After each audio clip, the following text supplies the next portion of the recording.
Hello? Mr. President? Yeah, yeah. I just want to put in your back of your mind for a day or two before I can talk it over with you on the need for some very discreet and contingency planning on the Pope's serious illness. Yes, well, I noticed we were just talking about it right now because evidently some stories put out about about Vatican sources said my trip had been suspended on my visit to the Vatican. Well, we have that particular point, and we also, then in the event of a funeral, we must think who leads the delegation. Foster Dulles led the one before. Yeah. But I think it would need to be either the vice president or myself.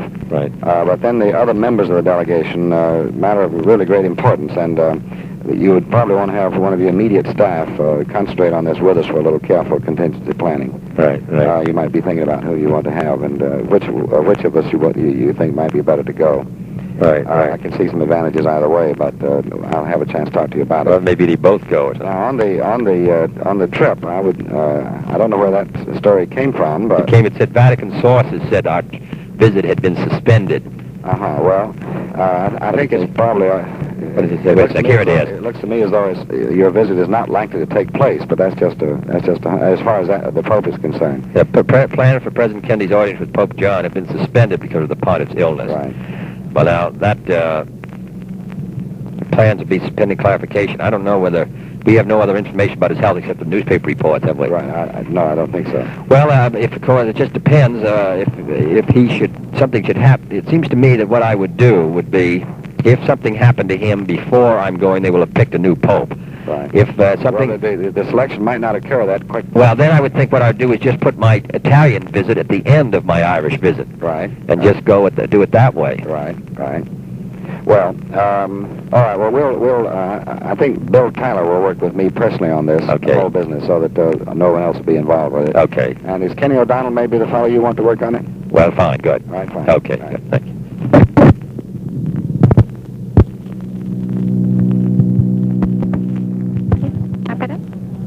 Well, no, I guess on the floor. Senator Russell Long, please. All right, sir. Thank you. All right, sir. Thank you.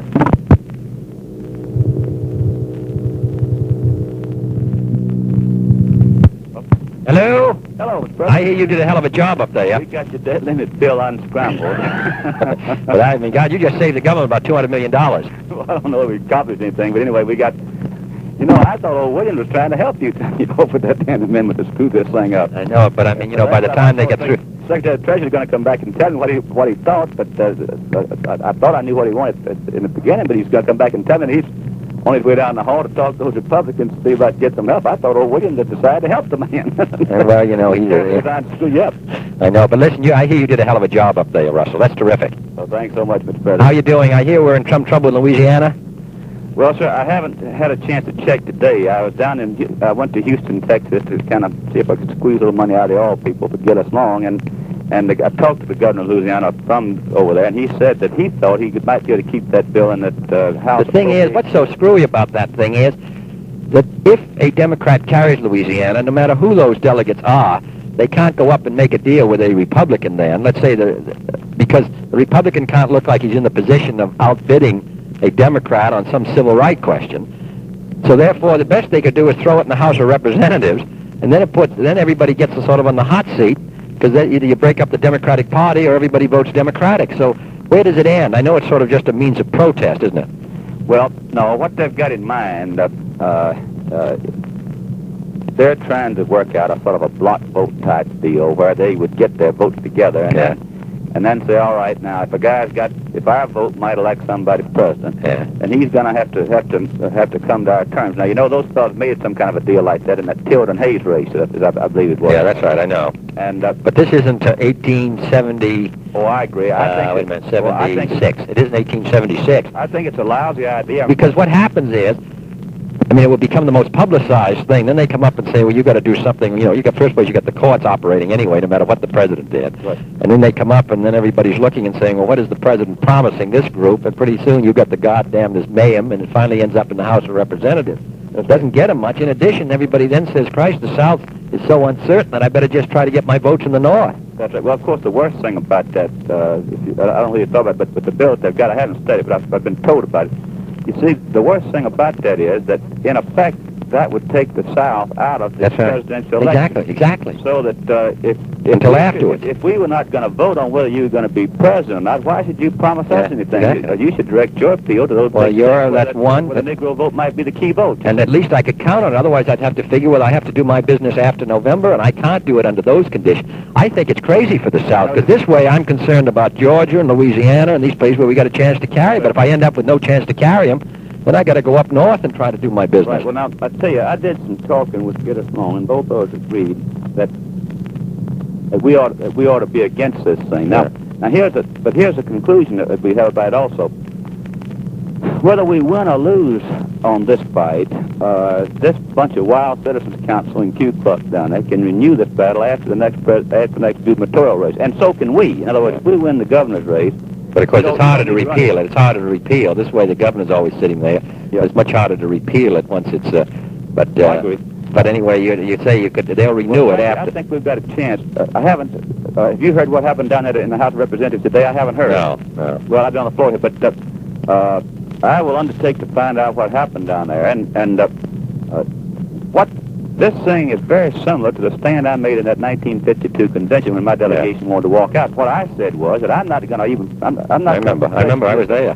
I'm not going to promise I'm going to vote for the man you nominate. Yeah. But I'll stake my political existence on the right of my people to vote for him if that's what they want to do. That's you right. see? That's right. And that's the best line, isn't it? That's right. And frankly, now Gillis and I would talk about it. Frankly, I thought since he's running for governor, it'd be.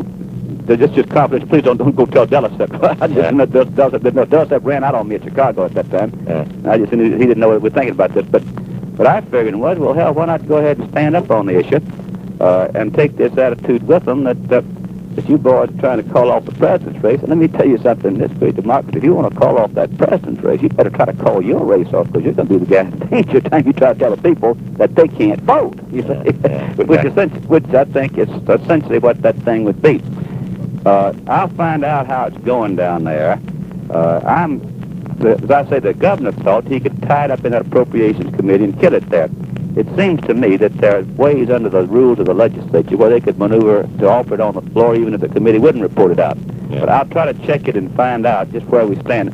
At the moment, old Jimmy Davis is trying to help us with that thing. I don't know who called him, but somebody did. And he Larry O'Brien called him this morning. Right. And well, Larry might know the latest on it. Okay, I'll get a hold of Larry. Fine, sir. Well, that was good today. And anything you can do on this thing, because God, Louisiana would like to get a chance at anyway. Well, I'm not too, frankly, Mr. President, I'm not too much worried about how this thing works out in Louisiana for now, because as far as Louisiana is concerned, I think that we could. I think our chance of winning the governor's election is good, and if we win the governor's election, it's completely in our power to make it how we blessed well please. But the thing that will have an effect on Florida, of course. Well, I am a little concerned about it sort of starting a movement, you know. That's right, because Florida's hanging on the edge anyway. Yeah, right. Well, I'll try to help, and both now and if the damn fool thing carried, I'll try to help get it repealed later on. But for right now, I think it'd be good for us to see if we can't beat it. I think that somebody may stand up on the issue, though. As far as I'm concerned, I'm against it, not afraid to say so. Okay, good. Fine, Russell. Thank you. Thank you.